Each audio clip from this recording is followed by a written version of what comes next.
Assalamualaikum warahmatullahi wabarakatuh. Selamat malam. Jumpa lagi dengan saya Tama dalam Ada Apa Gerangan. Bagaimana kabar kalian? Semoga selalu diberikan kesehatan dan juga rezeki yang cukup.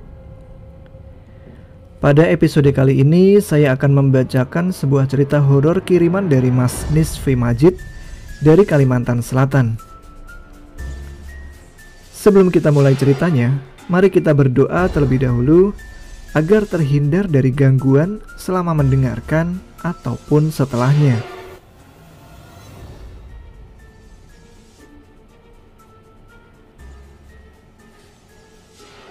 Berdoa selesai.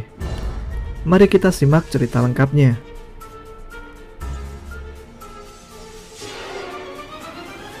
Kepada Mas Tama dan seluruh sahabat Ada Apa Gerangan dimanapun kalian berada, semoga selalu dalam lindungan Allah Subhanahu wa Ta'ala dan senantiasa diberikan rezeki yang melimpah. Amin. Sebelumnya perkenalkan dulu, nama saya Nisfi Majid. Saya tinggal di Kalimantan Selatan dan kebetulan asli orang sini. Sangat banyak kiranya kejadian-kejadian mistis dan peristiwa aneh yang terjadi di Pulau Borneo ini. Salah satunya yang telah dialami oleh paman saya sendiri yang bernama Ius. Kebetulan sudah lebih dari 10 tahun ini kami sudah lost kontak dengan kakak dari ayah saya tersebut. Untuk sahabat Ada Apa Gerangan, mohon doa restunya. Semoga paman saya itu selalu diberikan kesehatan dan umur yang panjang hingga bisa bertemu dengan kami lagi. Amin. Sebenarnya kisah ini terjadi sudah sangat lama, yaitu sekitar tahun 95. Saya pun waktu itu masih berumur 5 tahun. Namun kisah ini dikisahkan kembali saat saya berumur 15 tahun, sehingga saya masih ingat persis bagaimana alur kisahnya. Walau kejadian ini terjadi sudah sangat lama, namun setiap kali mengingatnya, saya selalu merasa ngeri. Oke, ceritanya kita mulai. Paman saya yang bernama Ius saat itu berprofesi sebagai tukang tebang pohon untuk salah satu perusahaan kayu. Karena tugas beliau adalah penebang pohon, jadi biasanya beliau memang tinggal di dalam hutan. Kadang sampai sebulan baru turun ke kampung. Itu pun hanya untuk mengambil kiriman bekal makanan dari perusahaan. Setelah itu beliau balik lagi ke hutan untuk melakukan aktivitasnya. Bukan karena betah di hutan, tapi letak kampung yang lumayan jauh dari lokasi kerja paman itulah yang membuat paman saya dan temannya lebih memilih untuk mendirikan pondok dan tidur di hutan. Singkatnya, pada suatu hari yang kala itu kebetulan turun gerimis, rekan paman Ius yang kita sebut saja bernama Wawan membangunkan paman saya yang lagi kedinginan. "Yus, ayo kita sarapan dulu. Setelah itu baru kita nebang pohon. Ini kira-kira sudah jam 9-an loh." Paman Ius selalu menjawab, "Aduh Wan, dingin sekali hari ini. Kita libur dulu sehari ya. Aku rasanya tidak enak badan ini." Wawan lalu menjawab, "Kebiasaan kamu Yus, sama gerimis aja takut. Ayolah kita sarapan dulu, habis itu nebang." Paman Ius pun akhirnya bangun dan sarapan. Setelah sarapan, mereka pun langsung mengambil chainsaw atau di sini kami menyebutnya dengan sinso, yaitu mesin penebang pohon. Kira-kira jam 10 pagi mereka pun mulai berjalan ke lokasi penebangan pohon yang berjarak sekitar 200 meteran dari pondok. Ketika berjalan menuju lokasi, paman Ius memperhatikan Wawan yang dirasa agak aneh hari itu. Bagaimana tidak, biasanya Wawan selalu banyak bicara, dan di hari itu tidak ada sepatah kata pun yang keluar dari mulutnya kecuali ketika mengajak makan tadi. Tapi sudahlah, Mungkin si Wawan lagi gak mau bicara, gumam Paman Ius.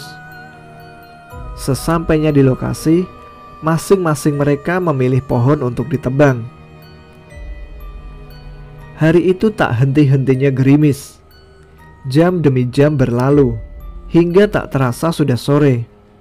Dan kira-kira pada saat itu sudah hampir jam 5 sore.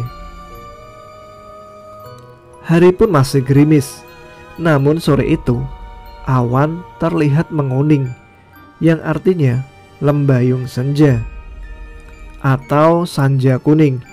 Kami orang di sini menyebutnya begitu.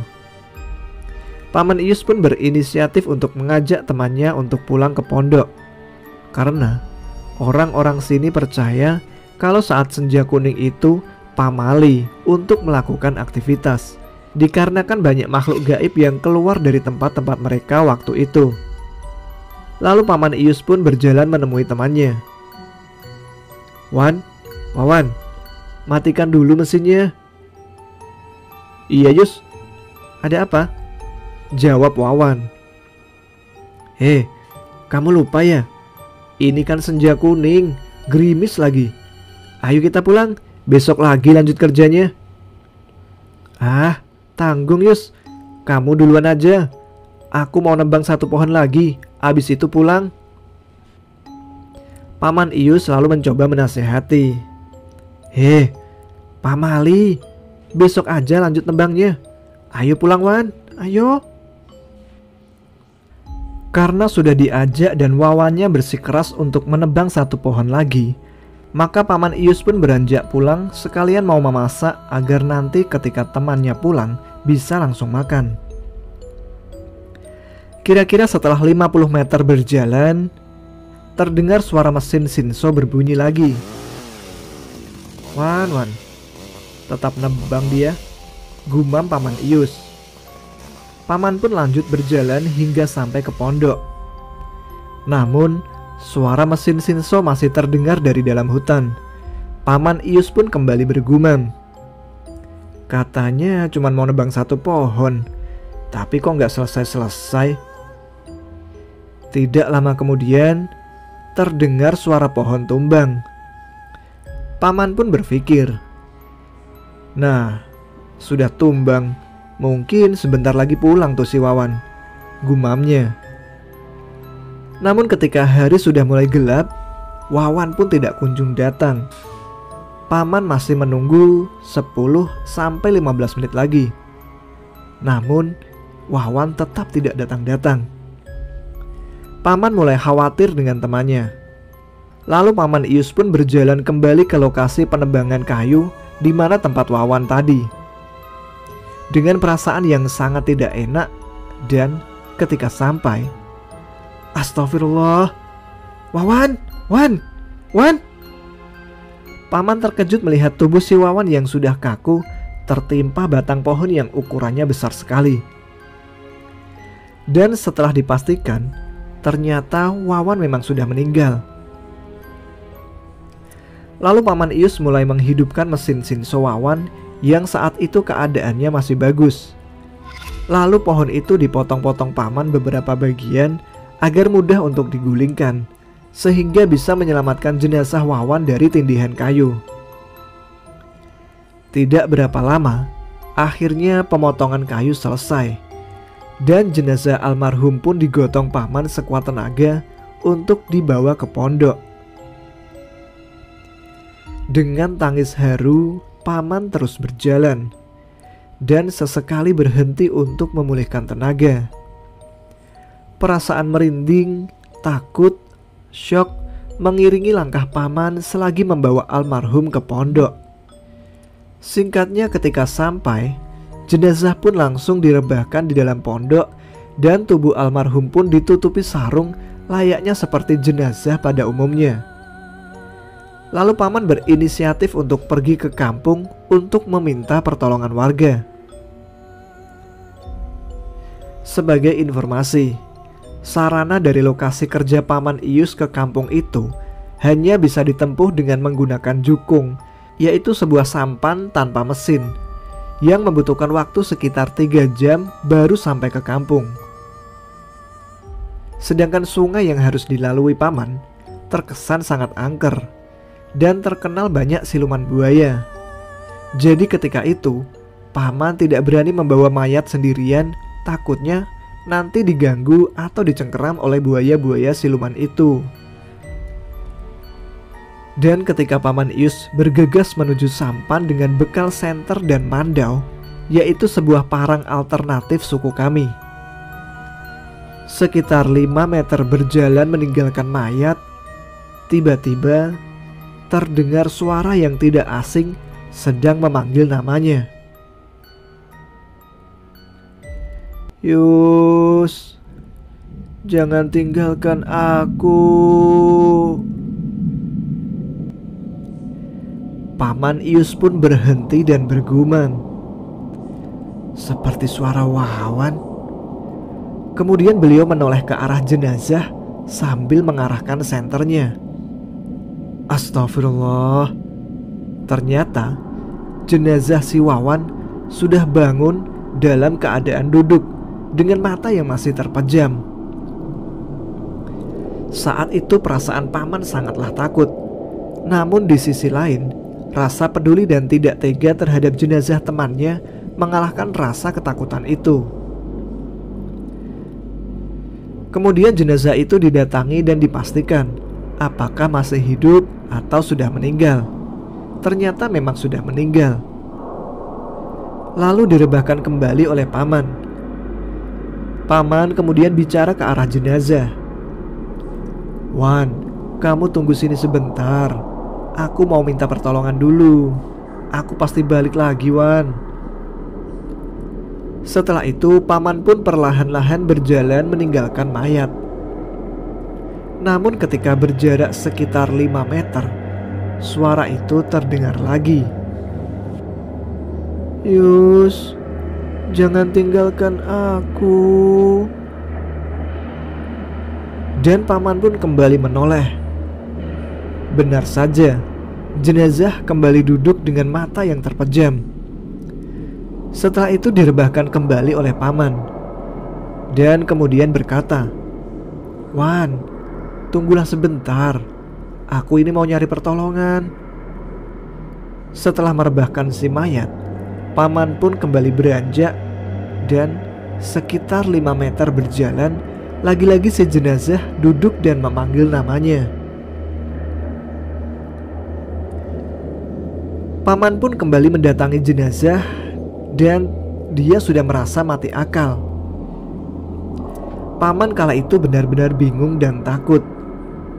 Namun beliau tiba-tiba ingat dengan mandaunya, dan paman pun melepaskan mandau tersebut dari pinggangnya, lalu meletakkan parang mandau itu tepat di samping jenazah itu, sambil berkata, "Tolong jagain temanku ya."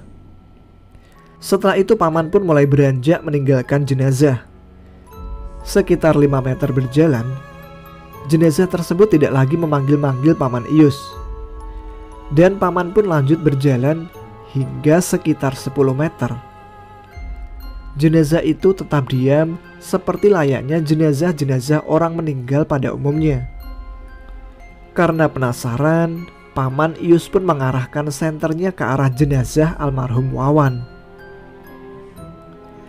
Dan alangkah terkejutnya, beliau melihat sesuatu yang belum pernah dilihat sebelumnya.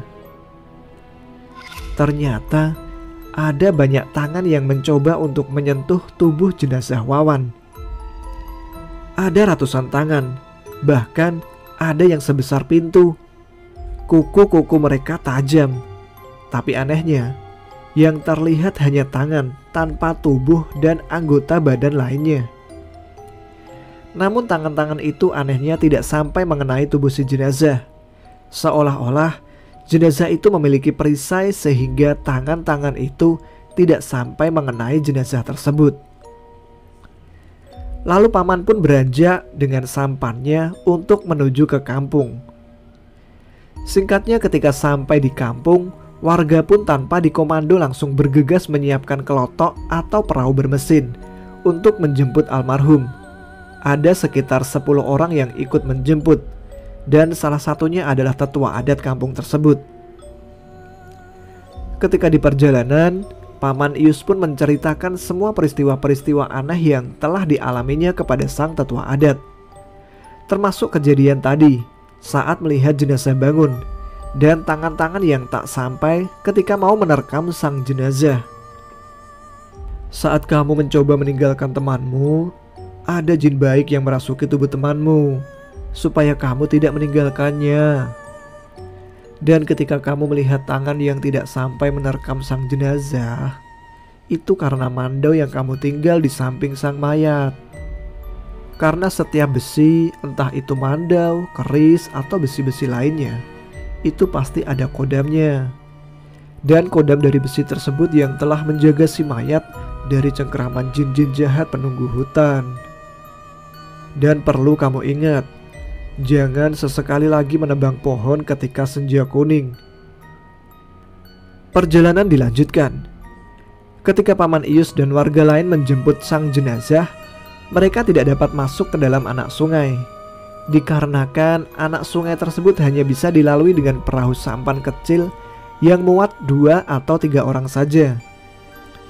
Jadi kapal penjemput itu hanya bisa bertambat di bibir anak sungai itu. Lalu mereka melanjutkan perjalanan dengan berjalan kaki di samping anak sungai itu. Karena di samping anak sungai tersebut memang tidak ada jalan, maka kala itu mereka bergotong royong menebas pohon-pohon kecil dan ranting untuk membentuk jalan. Dan itu memakan waktu yang berjam-jam. Alhamdulillah jenazah masih dalam keadaan aman. Mereka pun bergegas membawanya ke kampung untuk dimandikan. Selama perjalanan pulang, tak ada lagi gangguan berarti dari para jin penghuni hutan. Walaupun memang sedikit kesulitan untuk membawa pulang jenazah melewati medan yang kurang bersahabat. Tapi alhamdulillah mereka semua sampai di perkampungan dengan selamat. Demikian kisah nyata yang dialami langsung oleh paman saya. Dan jujur, ketika menulis ini saja, beberapa kali saya merinding hebat. Padahal saya menulis ini ketika siang hari. Sedangkan nama Wawan sengaja saya samarkan karena saya merasa tidak enak kepada pihak keluarga dan tentu saja kepada almarhum sendiri. Jadi ada sedikit hikmah yang bisa kita ambil dari kejadian ini. Yang pertama, siapa tahu ada sahabat dari Ada Apa Gerangan yang sedang berpetualang ke hutan atau ke gunung-gunung. Kalau bisa ketika lembayung senja, kalian hindari beraktivitas. Bukan karena takut dengan jin, tapi hanya menghormati keberadaan mereka. Karena memang mereka lebih dahulu mendiami hutan ini ketimbang kita. Yang kedua, saat kalian bepergian ke dalam hutan di Kalimantan, kalau bisa bawalah parang, pedang atau apalah. Bukan untuk jago-jagoan atau pamer, tapi untuk jaga-jaga. Kali aja bertemu sama hewan buas. Di sisi lain, itu juga akan berguna untuk menjaga kita dari gangguan gaib, insya Allah. Akhir kata, saya Niswi Majid memohon maaf jika ada salah kata dan hilaf dalam penulisan di atas. Namun apa yang saya ceritakan begitulah yang diceritakan oleh paman saya. Sebenarnya masih banyak kisah-kisah gaib, termasuk kisah siluman buaya yang saya kutipkan. Dan datuk moyang saya yang berprofesi sebagai bidan kampung pernah membidani siluman buaya. Dan sampai sekarang 3 anak buaya tersebut diserahkan sepenuhnya kepada keluarga kami. Sampai sekarang buayanya masih ada, namun berbentuk siluman. Mereka sering membantu kami ketika kami kesusahan di sungai. Kadang mereka mendorong perahu kami, dan lain-lain. Jika berkenan, nanti suatu saat akan saya ceritakan hal-hal gaib lain dari tanah Borneo. Sekian, terima kasih.